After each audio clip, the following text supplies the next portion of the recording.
آپ صلی اللہ علیہ وسلم نے ارشاد فرمایا بے نمازی بندہ،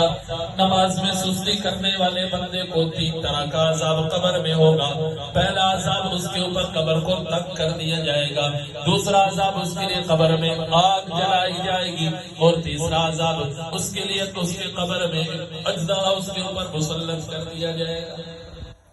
اور قبر سے اٹھتے وقت جب قیامت کا دن ہوگا، اس دن آپ صلی اللہ علیہ وسلم نے ارشاد فرمایا پھر بھی اس کو 3 طرح کے عذابوں میں مبتلا کیا جائے گا۔ پہلا عذاب یہ کہ قبر سے اٹھتے وقت اس کے اوپر اللہ سخت قسم کے غصے میں ہوگی، اور دوسرا عذاب آپ صلی اللہ علیہ وسلم نے ارشاد فرمایا اس بندے کے اوپر، اس بندے کے ماتھے کے اوپر لکھا ہوا ہوگا اے اللہ کے حق کو ضائع کرنے والے۔ اور تیسرے نمبر پر آپ صلی اللہ علیہ وسلم نے ارشاد فرمایا اس نماز میں سستی کرنے والے بندے سے اللہ سختی کے ساتھ حساب لے، جس سے اللہ سختی سے حساب لیں گے نا اس کو کوئی بچ نہیں۔ حضور نبی کریم صلی اللہ علیہ وسلم جو تحفہ میرے اور آپ کے پاس لے کر آئے گا، نماز کا تحفہ ہے، اس کے ساتھ میرا اور آپ کا کیا معاملہ ہے یہ میں اور آپ کو